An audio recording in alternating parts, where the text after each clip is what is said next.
Տիկին Անդրեասյան, քանի որ նաև ՄԿ ոլորտի հետ կապված բան կա, փաթեթում քաղաքացուց հարց ունեմ, քաղաքացին հարցնում է արդյոք ոլորտի ոլորտում աշխատավարձերի բաշխման ընթացակարգերի մասին արդյոք տնօրենի ամբողջական հայեցողությամբ, թե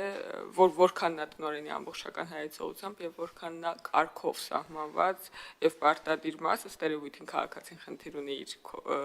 հաստատությունում իր տնօրենի հետ, բայց ցավոք չի նկարագրել խնդիրը,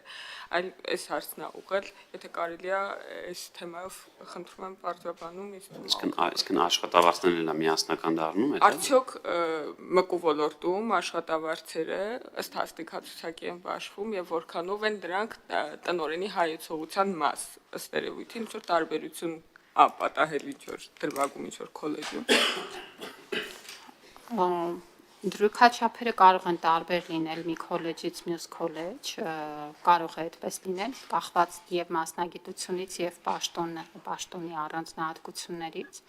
Գիտեք, որ 2024 թվականին մենք ընդունեցինք մասնագիտական կրթության եւ ուսուցման նոր օրենքը եւ դրանից բխող բավականին մեծ ծավալի ենթաօրենսդրական ակտերի վրա ենք աշխատում, դրանցով նաեւ կարգավորվելու է պաշտոնների նկարագրերը եւ ֆինանսավորման կարգը, նոր կարգն է առաջիկայում շրջանառության մեջ դրվելու, որով նաեւ քոլեջների ֆինանսավորման ավելի միասնականացում կարվի, ստանդարտացում կարվի,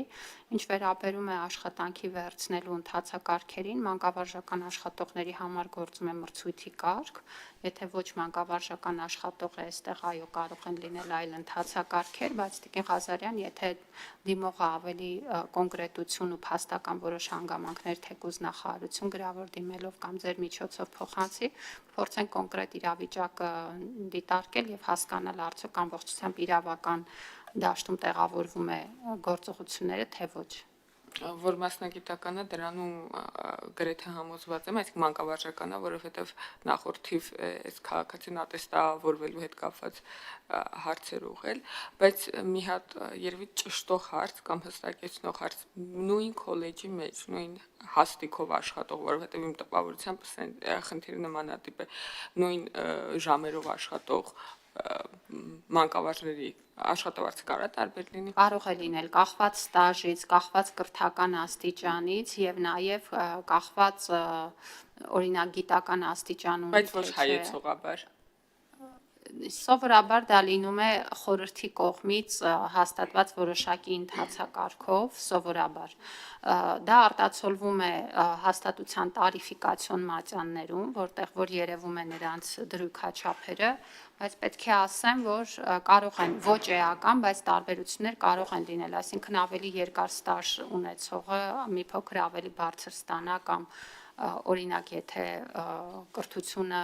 բարձրագույն է, ոչ թե միջին մասնագիտական, ավելի բարձր վարձատրվի, նման տարբերություններ ոչ էական հնարավոր են քոլեջներում։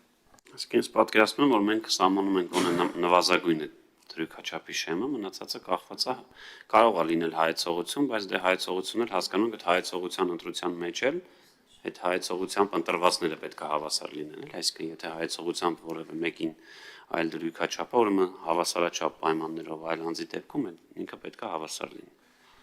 Ամեն դեպքում դա տարիֆիկացիոն մատյաններով դիտարկելու եւ ստուգելու բան է եւ տվյալ անձը ամբողջությամբ կարող է իրեն հետաքրքրող տեղեկատվությունը պահանջել հաստատությունից։